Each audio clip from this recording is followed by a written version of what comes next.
Hello hi. Welcome to फिजाज biosphere. आज हम ionic compound and its properties पढ़ेंगे। बहुत छोटा टॉपिक है एंड इंटरेस्टिंग टॉपिक है। चलिए शुरू। आयनिक कंपाउंड क्या होता है, आयनिक बॉन्ड क्या होता है, इलेक्ट्रोवैलेंट बॉन्ड क्या होता है, आज सारी चीज़ें हम इकट्ठा समझ लेंगे। होते क्या हैं और इसकी प्रॉपर्टीज क्या होती हैं। आयनिक कंपाउंड क्या है? An ionic compound is a chemical compound found when positively charge ions also called cations, and negatively charged ions, also called anions, are held together by strong electrostatic forces called ionic bonds. ionic bond क्या होता है? ionic bond a type of chemical bond है, type of chemical bond formed between metal and non metal. ये आपको याद रखना होगा। By the complete transfer of one और मोर इलेक्ट्रॉन। आयनिक कंपाउंड क्या होते हैं, कैसे बनते हैं, ये तो पता चल गया कि एक पॉजिटिव चार्ज आयन होगा, एक नेगेटिव चार्ज आयन होगा। लेकिन positive and negative charge ion बनते कैसे हैं? बहुत ही अगर हमने पढ़ा नहीं है डीपली तो हमें पता नहीं होगा आयंस क्या होते हैं, आयंस बनते कैसे हैं। तो आपको मैं क्विक रिवीजन करवा दे रही हूँ। आयंस क्या होते हैं, आयंस कैसे होते हैं? टू टाइप्स के होते हैं ना। एक होता है पॉजिटिव चार्ज आयन एंड एक होता है negative charge ion, negative ion या पॉजिटिव आयन। ठीक। तो पॉजिटिव आयन कैसे बनता है? और जब कोई एलिमेंट या कोई एटम क्या होता है, अपने इलेक्ट्रॉन्स को लूज कर देता है या दे देता है किसी को अपने इलेक्ट्रॉन्स। और नेगेटिव आयन कब बनते हैं? जब कोई एटम क्या करता है, इलेक्ट्रॉन को गेन करते हैं। ठीक। तो नेगेटिव आयन कब बनते हैं? जब इलेक्ट्रॉन गेन होता है। और पॉजिटिव आयन कब बनता है? जब इलेक्ट्रॉन लूज होता है। अब ये कैसे क्यों होता है, अच्छा ये करते क्यों है, कोई एटम क्यों करता है ये क्यों करता है? ये स्टेबल होने के लिए करते हैं आयंस। मतलब कि गेन और लूज क्यों होता है? स्टेबल होने के लिए। स्टेबल किसके लिए? जो नोबल गैसेस होती हैं वो क्या होती हैं, नेचर में स्टेबल होती हैं। तो वैसे हर एक कंपाउंड, जितना भी पीरियोडिक टेबल पे कंपाउंड है, वो क्या चाहता है कि वो अपने स्टेबल फॉर्म में रहे। तो वो स्टेबल होने के लिए क्या करता है, आयंस को लूज एंड गेन करता है। तो स्टेबल कब करता है, यानी कि आयन लूज कब करेगा, गेन कब करेगा? तो आयन लूज एंड गेन कब करता है? सोचते हैं कि हमारा ऑक्टेट क्या हो जाए, कंप्लीट हो जाए। ऑक्टेट कंप्लीट, ऑक्टेट कंप्लीट का मतलब कि जो आउटर मोस्ट सेल है, आउटर मोस्ट सेल क्या है, वो फिल हो, कंप्लीटली फिल हो, फुल हो। लाइक एक ये एनर्जी, ये कोई न्यूक्लियस है, ये तो भी हमने पढ़ा होगा नाइन्थ में। तो ये क्या है, न्यूक्लियस हो गया। तो इसके चारों ओर क्या करते हैं, इलेक्ट्रॉन चक्कर लगाते हैं ना, ऐसे। ठीक। तो लाइक ये क्या है, इलेक्ट्रॉन चक्कर किस पे लगाते हैं, ये सेल्स पे लगाते हैं। ये है सेल। और सेल कितने होते हैं, चार होते हैं, के, एल, एम एंड एन। ये सेल होता है। और इसकी ये, तो लाइक अगर मैंने सोडियम लिया तो सोडियम का एटॉमिक नंबर कितना होता है, नंबर कितना होता है, 11 होता है ना। एटॉमिक नंबर कैसे किसके बराबर होते हैं, atomic number is equal to होता है इलेक्ट्रॉन, नंबर ऑफ इलेक्ट्रॉन्स। ठीक। तो तो, तो सोडियम में जो इलेक्ट्रॉन्स है तो कैसे होंगे, 2, 8, 10 हो गए एंड 1, 11। तो ये कैसे आएंगे, 2, 8, 1, 11। तो ये के में फिल होगा, ये एल में आएगा, एल सेल में, एंड ये एम सेल में। देखो तो इसका ये आउटर मोस्ट सेल है। तो क्या ये कंप्लीटली ऑक्टेट इसका कंप्लीट है? ऑक्टेट का मतलब 8 है, इस पे इलेक्ट्रॉन नहीं है ना। तो ये क्या हो गया, ये अभी स्टेबल नहीं है। तो यही ये सब स्टेबल होने के लिए क्या करते हैं, इलेक्ट्रॉन को लूज करेंगे या फिर गेन करेंगे। ओके, आपको मुझे आई थिंक आपको थोड़ा थोड़ा समझ में आ गया होगा। मैंने आपको रिवाइज करने की पूरी कोशिश करी। अब हम आते हैं अपने टॉपिक पे। ठीक, क्या होते हैं तो देखिए, एक NaCl ये कंपाउंड है, ये कैसे बनता है? तो अभी मैंने बताया था ना, सोडियम क्लोराइड। सोडियम क्या है, एक मेटल है ना। और क्लोरीन क्या है, ये नॉन मेटल है। सोडियम का एटॉमिक नंबर कितना है, 11 है, एंड क्लोरीन का 17। इसके इलेक्ट्रॉनिक कॉन्फ़िगरेशन यानी कि K, L, M, 2, 8, 1। तो इसका आउटर मोस्ट सेल क्या हो गया, अभी इसके अपडेट कंप्लीट नहीं है तो ये स्टेबल नहीं है। तो ये क्या करना चाहेगा, सोडियम क्या करना चाहेगा कि मैं स्टेबल हो जाऊं। तो ये क्या करना चाहेगा, या तो मैं अपने इलेक्ट्रॉन लूज कर दूं या तो मैं गेन कर लूं, कहीं से मुझको मिल जाए। तो आउटर मोस्ट सेल इसको कंप्लीट करने के लिए कितने चाहिए होंगे इलेक्ट्रॉन्स, उसको चाहिए होंगे 7 इलेक्ट्रॉन चाहिए होंगे। पर 7 कोई बताओ, अगर हम उधार मांगने जाए तो कोई क्या हमको इतनी सारी अमाउंट देगा, नहीं देगा ना। अगर 1-2 रुपए की बात होती तो दे देते, लेकिन 7 रुपीज बहुत बड़ी अमाउंट है, यानी 7 इलेक्ट्रॉन, तो इसको 7 इलेक्ट्रॉन कोई नहीं देगा। पर इसके पास एक और चारा है। इसके माइंड ने कहा अगर मैं 1 रुपया दे देता हूँ, यानी अपने 1 इलेक्ट्रॉन दे दूंगा तो मेरे उसके बाद वाला ये दे देता हूँ, तो उसके बाद ये क्या है, 8 ऑक्टेट आ रहा है ना, अगर ये चला जाएगा तो इसका आउटर मोशन क्या हो जाएगा, कंप्लीटली फिल हो जाएगा, तो ये स्टेबल हो जाएगा। तो ये क्या करता है, अपने इलेक्ट्रॉन लूज कर देता है, ठीक है ना।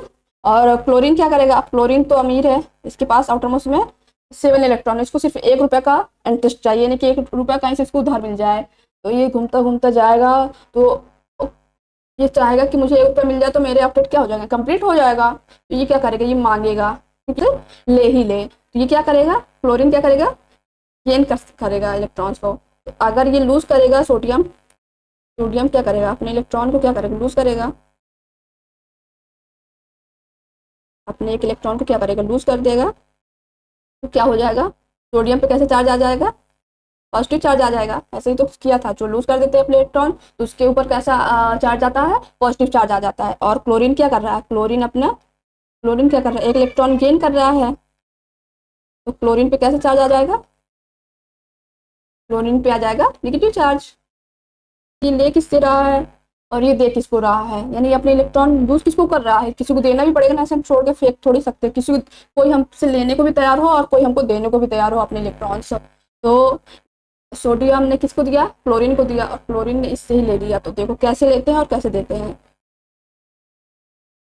देखो सोडियम के पास कितना, वो अपना 1 इलेक्ट्रॉन लूज कर सकता है,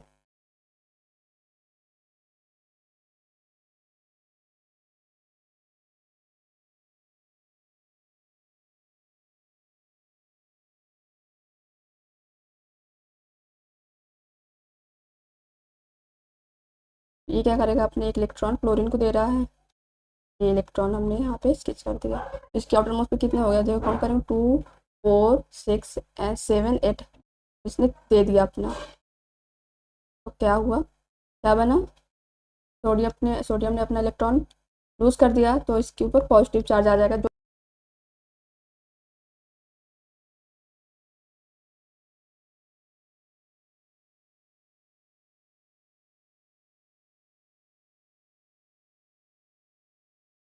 कैसा चार्ज आएगा, क्योंकि इसने गेन किया इलेक्ट्रॉन, तो इस पर निगेटिव चार्ज आएगा, यानी जो दान देता है वो क्या होता है, पॉजिटिव होते हैं। तो ऐसे ही जो एटम क्या करता है, अपना इलेक्ट्रॉन लूज करता है, वो क्या हो जाता है, पॉजिटिव हो जाता है। और जो लेता है, यानी कि जो लेने पे रहता है, ला लो मुझे दो मुझे दो मुझे दो, तो वो ग्रीडी होता है ना। तो ग्रीडी यानी कि निगेटिव पीपल, ठीक है ना, ऐसा तो जो ले लेते हैं तो गेन करता है, तो वो क्या हो गया, निगेटिव हो गया। तो ये देखो इन पे नेगेटिव चार्ज आ गया, तो ये क्या बन गया, जब दोनों इकट्ठा हो गए तो इन्होंने NaCl बनाया। ये होते हैं चार्जेस, ये आपका कंपाउंड बन गया NaCl। ये क्या है आपका, ये आपने बनाइए क्या, लुईस स्ट्रक्चर हो गया, लुईस या डॉट स्ट्रक्चर आएगा आपको कि NaCl यानी सोडियम क्लोराइड का आप लुईस स्ट्रक्चर या डॉट स्ट्रक्चर ड्रॉ कीजिए, तो आप ऐसे ड्रॉ कर दीजिएगा। ठीक, अब नेक्स्ट पे चलते हैं। अब हम ऐसे ही मैग्नीशियम क्लोराइड बनाते हैं, क्लोराइड, ठीक। तो मैग्नीशियम क्या है, ये भी एक मेटल है, एंड क्लोराइड क्या है, ये नॉन मेटल है, ठीक। एटॉमिक नंबर क्या है मैग्नीशियम का, 12 है, एंड क्लोरीन का तो हमें पता 17 है।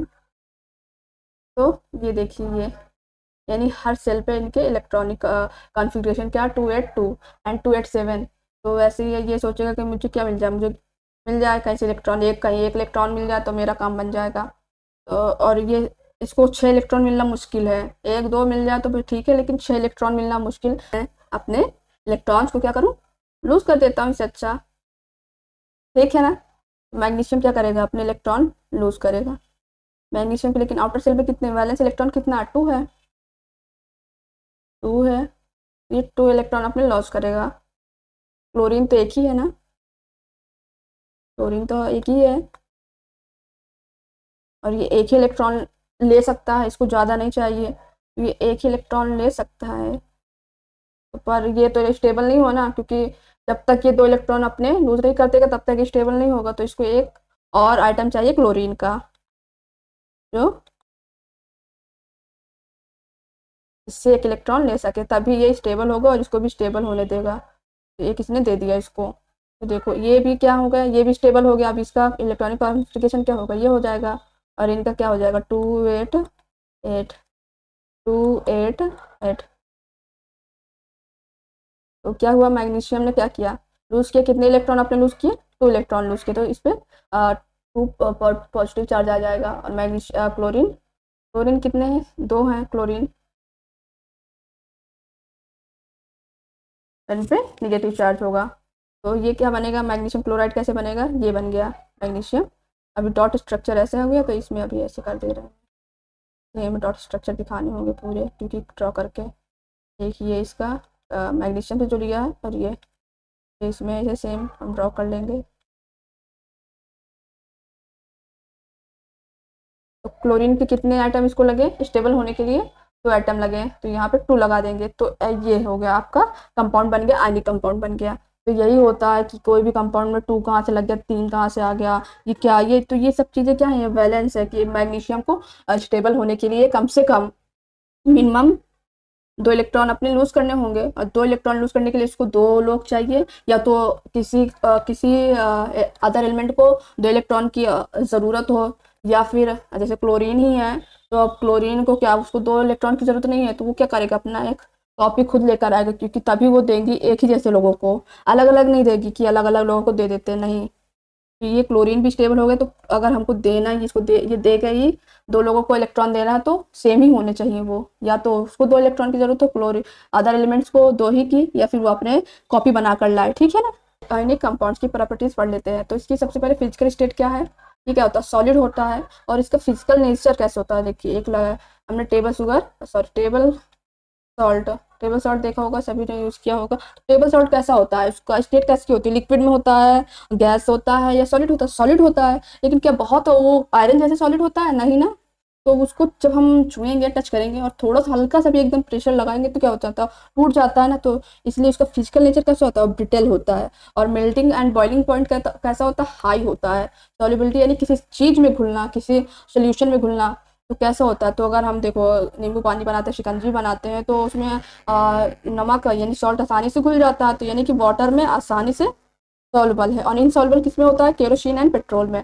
और इलेक्ट्रिकल कंडक्टिविटी क्या है, इलेक्ट्रिसिटी कंडक्ट होती है बेहतरीन तरीके से, लेकिन सॉलिड स्टेट पे कंडक्ट नहीं होती है।